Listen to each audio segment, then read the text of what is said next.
అదే RTV app వార్తల్ని క్షణాల్లో చదివే అవకాశం ఉంటుంది. ఒక న్యూస్ పేపర్, ఒక టెలివిజన్ ఛానల్ మీ చేతుల్లో ఎప్పుడూ ఉంటాయి.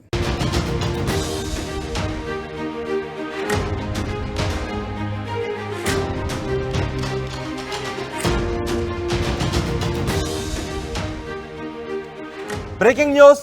కుత్బుల్లాపూర్లో అక్రమ నిర్మాణాలను కూల్చివేస్తున్నారు. ఈ అక్రమ నిర్మాణాలను కూల్చివేస్తున్న సందర్భంలో అక్కడ స్థానికులు అడ్డుకోవడంతో హైటెన్షన్ వాతావరణం నెలకొంది. హైడ్రా ఆధ్వర్యంలో ఈ నిర్మాణాల కూల్చివేత కొనసాగుతోంది. సర్వే నెంబర్ 329, 342లో ప్రభుత్వ స్థలాల్లో 51 అక్రమ కట్టడాలను హైడ్రా కూల్చివేసింది. దాదాపు 100 మంది పోలీస్ సెక్యూరిటీ మధ్య అక్రమ నిర్మాణాల కూల్చివేతను కొనసాగిస్తూ ఉన్నారు. స్థానిక ప్రజలు అడ్డుకునే ప్రయత్నం చేయడంతో అక్కడ ఉద్రిక్త పరిస్థితి ఏర్పడింది. హైడ్రా ఈ అక్రమ నిర్మాణాలను, ఆక్రమణలను కూల్చివేస్తున్న సందర్భంలో ఇళ్లలో నుంచి వస్తువులను తీసుకుని బయటకు వస్తూ ఉన్నారు. అధికారులను అడ్డుకునే ప్రయత్నం కూడా అక్కడ చేస్తూ ఉన్నారు. దీంతో కొంత హైటెన్షన్ వాతావరణం కనిపిస్తోంది. పూర్తి సమాచారం మా ప్రతినిధి సాగర్ అందిస్తారు.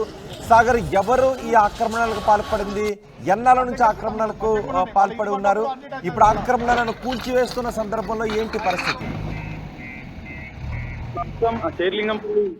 కుత్బుల్లాపూర్ నియోజకవర్గంలో గాజుల రామారంలో హైడ్రా ఆధ్వర్యంలో అక్రమ నిర్మాణాలను అధికారులు కూల్చివేస్తున్నారు. అంటే ప్రభుత్వ స్థలాల్లో అక్రమ నిర్మాణాలపైన ప్రభుత్వం కొరడా దులిపిస్తుందని చెప్పొచ్చు. హైడ్రా కమిషనర్ ఏవి రంగనాథ్ ఆదేశాల మేరకు గాజుల రామారం సర్కిల్ పరిధిలోని దేవేంద్ర నగర్ లోని సర్వే నెంబర్ 329, 342 ప్రభుత్వ స్థలాల్లో వెలిసిన సుమారు 51 అక్రమంగా నిర్మించిన ఇండ్లను అధికారులు కూల్చివేస్తున్నారు. అయితే పూర్తి స్థాయిగా ఇండ్లను కూల్చివేయడంతో అక్కడ ఉన్న స్థానికులు ఆందోళన వ్యక్తం చేస్తున్నారు. అధికారులను అడ్డుకునే ప్రయత్నం కూడా చేస్తున్నారు. అయితే బాలనగర్ ఏసీపీ హనుమంతరావు సమక్షంలో, అంటే స్థానిక పోలీసుల ఆధ్వర్యంలో ఈ అక్రమ నిర్మాణాలను కూల్చివేస్తున్నారు. అయితే ప్రస్తుతం అధికారులు అక్రమ నిర్మాణాలను పూర్తి స్థాయిలో కూల్చివేయడంతో అక్కడ ఉన్న స్థానికులు అడ్డుకునే ప్రయత్నం చేస్తున్నారు. దీంతో అక్కడ కొద్దిసేపు ఉద్రిక్తత పరిస్థితి నెలకొంది. అంటే తాము కట్టుకున్న ఇండ్లను అధికారులు ఎలాంటి నోటీసులు లేకుండా ఏ విధంగా కూల్చివేస్తారంటూ వాళ్ళు నిలదీస్తున్నారు అధికారులని. దీంతో అక్కడ ఉద్రిక్త పరిస్థితి నెలకొంది. రోహిత్, సాగర్, అసలు ఎవరి ఆక్రమణలకు పాల్పడింది? నిజంగా ఇల్లు లేని వాళ్ళ, నిజంగా ఆక్రమించే కట్టుకున్నారా, లేకపోతే ఈ ఆక్రమణల వెనక ఇంకెవరిదైనా పెద్దల హస్తం ఉందా?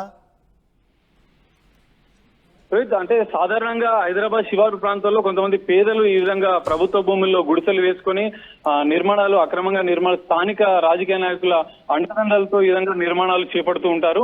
అయితే అధికారులు ఎలాంటి నోటీసులు వేయకుండా ఈ విధంగా ఒక్కసారిగా తమకు సమాచారం లేకుండా కూల్చివేయడంతో వాళ్ళు మాత్రం ఆందోళన వ్యక్తం చేస్తున్నారు.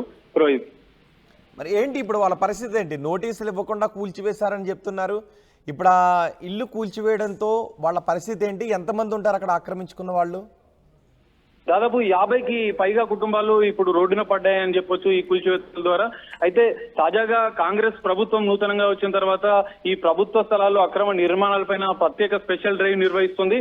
అందులో భాగంగానే దానికి కమిషనర్ గా ఇవి రంగనాథ్ ని నియమించి దీనికోసం ప్రత్యేక చర్యలు చేపడుతుంది. రోహిత్, అందుకే ఈ విధంగా అంటే అక్రమ నిర్మాణాలు ఎవరు చేపట్టినా కూడా ఊరుకునేది లేదు. అందులో ఎవరు ఉన్నా కూడా వారిని పూర్తి స్థాయిగా అక్రమ నిర్మాణాలను తొలగిస్తాము, ప్రభుత్వ భూములను రక్షిస్తామని చెప్పి అధికారులు చెప్తున్నారు. రోహిత్, రైట్ సాగర్.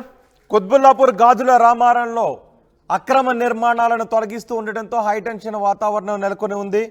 అక్రమ నిర్మాణాలను హైడ్రా కూల్చివేసింది. సుమారు 51 అక్రమ కట్టడాలను అధికారులు కూల్చివేశారు. అక్కడ భారీగా పోలీసు బందోబస్తును కూడా ఏర్పాటు చేశారు. 100 మందికి పైగా పోలీసులను అక్కడ సెక్యూరిటీగా పెట్టి అక్రమ నిర్మాణాలను కూల్చివేశారు. ఇవన్నీ పక్కా నిర్మాణాలు చేశారు, పక్కా ఇల్లు నిర్మించుకున్నారు. అయితే ప్రభుత్వ భూమిలో ఎటువంటి అనుమతులు లేకుండా వీటిని నిర్మించారు అని అధికారులు చెప్తున్నారు. కానీ మేము చాలా కాలం నుంచి అక్కడ నివాసం ఉంటున్నాము, ఎటువంటి నోటీసులు ఇవ్వకుండా ఈ ఇళ్లను కూల్చివేసి మమ్మల్ని రోడ్డున పడేశారు అంటూ అక్కడ ఆ ఇళ్లలో ఉంటున్న వాళ్ళు పోలీసులను, అధికారులను అడ్డుకునే ప్రయత్నం చేశారు. దీంతో పోలీసులకు వాళ్ళకి మధ్య ఒక దశలో వాగ్వాదం కూడా చోటు చేసుకుంది. అయితే ఎట్టి పరిస్థితుల్లోనూ అక్రమ నిర్మాణాలను కూల్చివేస్తాము, ఉపేక్షించేది లేదు. ఏ స్థాయిలో ప్రభుత్వ స్థలాలను ఆక్రమించుకున్న వాటిని ఖచ్చితంగా ప్రభుత్వం తిరిగి స్వాధీనం చేసుకుంటుందని అధికారులు చెప్తున్నారు.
మరిన్ని వీడియోస్ కోసం ఛానల్ ని సబ్స్క్రైబ్ చేయండి, లేటెస్ట్ అప్డేట్స్ కోసం వాట్సాప్ ఛానల్ ని ఫాలో చేయండి అండ్ లింక్ డిస్క్రిప్షన్ లో ఉంది.